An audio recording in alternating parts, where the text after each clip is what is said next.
Bila berbicara tentang binatang ni, tuan-tuan tahu tak berapa jenis binatang yang Allah cerita dalam Quran, yang Allah sebut dalam Quran? Ada berapa? Ada berapa agak-agak? Ulama' menghimpunkan ada 21 jenis binatang Allah sebut dan rakamkan dalam Al-Quran. 21 jenis binatang. Antaranya nama-nama ni Allah letak pada kepala ataupun nama surah. Contoh, ada surah nama macam Al-Baqarah, lembu betina, lembu. Ada An-Nahlu, lebah. Ada An-Namlu, semut. Bahkan dalam surah semut tu banyak cerita pasal apa? Surah semut banyak cerita pasal Nabi Sulaiman. Bila sebut Nabi Sulaiman, pasti ada cerita burung cerita burung hud-hud. Ada surah Al-Ankabut, labah-labah. Ada surah Al-Fil, tentera bergajah. Kemudian tu hak kepala surah lah. Kemudian Allah cerita macam ni. Allah sebut himar, kaldai. Allah juga cerita pasal kuda. Allah juga cerita pasal bagal. Allah juga cerita pasal anjing. Allah juga cerita pasal babi. Allah juga cerita pasal unta. Allah juga cerita pasal serigala.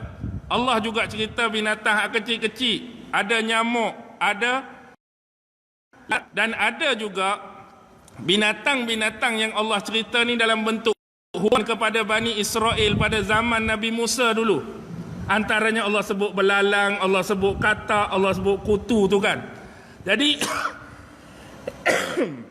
himpun semua-semua tu ada lebih kurang 21 jenis binatang.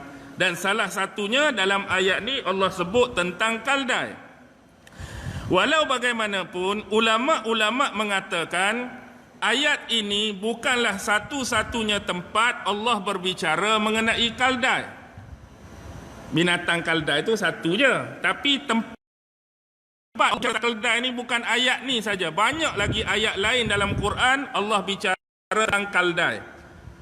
Contoh dalam ayat lain, buka Al-Baqarah 259. Dalam Baqarah 259 Allah menyebutkan wanzur ila himarika walinaj'alaka ayatan linnas. Lihatlah kepada himar kamu, kaldai kamu, yang sekarang cuma tinggal tulang belulang saja. Walinaj'alaka, dan kami menjadikan kamu ayatan linnas, sebagai tanda kekuasaan kami bagi manusia. Ayat Baqarah 259 ni cerita pasal siapa ni? Tengok dekat kamu, dah tinggal tulang dah. Agak-agak cerita Nabi apa ni? Cerita seorang Nabi yang menaiki kaldai dia melalui satu kawasan yang dimusnahkan oleh Allah. Lalu dia terfikir bagaimanakah Allah nak membangunkan, nak menghidupkan balik tempat yang sudah dirosakkan ini. Jadi cerita dia, Allah tidurkan dia berapa tahun? Berapa tahun? 100 tahun. 100 tahun. Bila dia sedar 100 tahun dia, kaldai dia pun 100 tahun. Apa jadi pada kaldai 100 tahun? Tinggal tulang dah. Kemudian Allah hidupkan balik kaldai itu untuk memberikan keyakinan kepada dia bahawa Allah berkuasa untuk melakukan hal yang sama di akhirat kelak, merujuk hari kiamat. Mematikan, menghidupkan. Itu cerita Nabi apa tu? Cerita Nabi apa?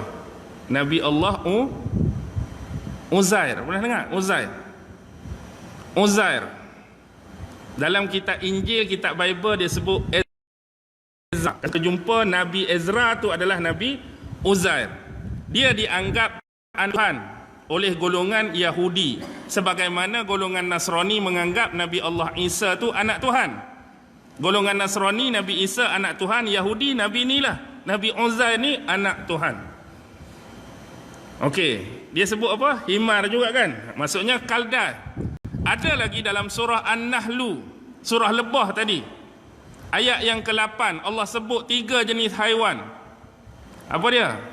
Kuda, bagal dan ini Al-Khail. wal hamir. Allah sebut kuda, Allah sebut bagal, dan Allah sebut kaldai. Litarkabuha wazina, sebagai binatang tunggangan bagi kamu manusia dan sebagai perhiasan bagi kamu. Allah sebut berapa? Allah sebut 3. Kuda, bagal, kaldai. Bila sebut kuda, kita besok tengok kuda. Kita besok tengok kaldai. Bagal pernah tengok bagal?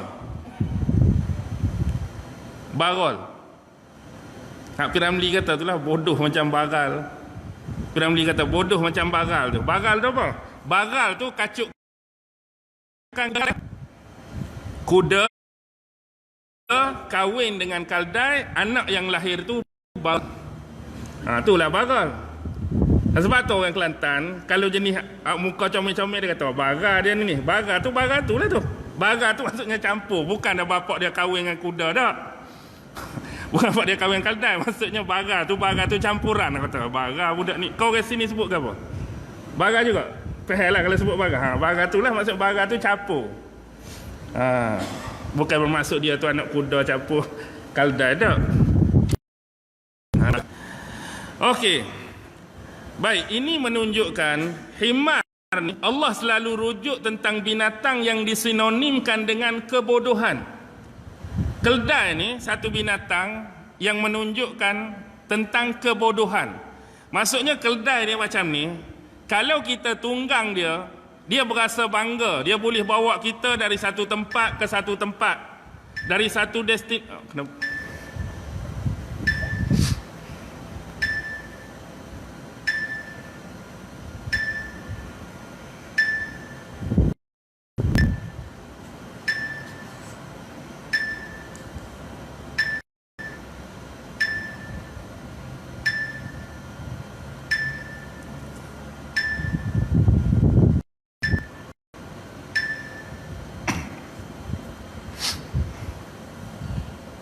Azan dulu ke? Terus. Okey.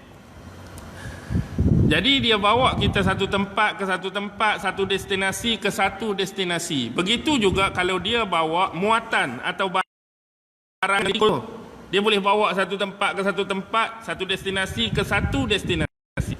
Tetapi biasanya orang yang naik kaldai ataupun barang yang letak atas belakang dia, bila sampai satu tempat, orang akan lupa dan tak ingat dah jasa dia. Jenis kaldai ni, orang tak ingat dah. Kira turun tu, ikut dia lah nak pergi mana. Dia nak balik ke nak pergi mana, orang tak ingat jasa dia tu. Jadi analogi ini selalu diperlambangkan dalam Al-Quran. Ada jenis manusia-manusia yang bersifat macam kaldai ini, iaitu sengaja menjadikan diri dia ini sebagai kenderaan dan tunggangan bagi kepentingan orang lain. Boleh faham tu? Allah nak bagi analogi pada kita. Ada jenis manusia-manusia yang sifat macam kaldai tadi. Dia rasa bangga. Orang naik atas dia tu, dia boleh pergi sana, pergi sini, hantar orang sana, hantar orang sini. Bila orang selesai, orang turun, orang tak ingat dah kat dia. Orang lupa dah jasa dia. Dan ada orang jenis macam ni, dia berasa bangga, tolong orang tu, tolong orang ni, lah sekali jasa dia tidak dikenang. Dia digunakan semata-mata oleh orang untuk jadi kenderaan dan tunggangan sahaja. Ada sebahagian ulama yang lebih kepada ilmu siasah. Mereka mencontohkan, minta maaf ni, kadang-kadang ada mencontohkan golongan-golongan politik yang dia nak naik dari satu tahap ke satu tahap, menggunakan manusia-manusia macam ni. Menggunakan manusia-manusia yang mempunyai sifat seperti kaldai tadi. Dia berasa bangga bila orang guna dia. Dia berasa bangga bila orang ambil dia. Tapi bila kawan tu naik, ikut hang lah. Tak kenal dah. Lupa dah jasa dia. Jadi benda ni ambil perhatian fikir. Jadi janganlah kita menjadi seperti golongan-golongan keldai yang mudah ditunggangi dan diperbodohkan oleh orang lain. Tu sisi politik lah, ada sisi lain.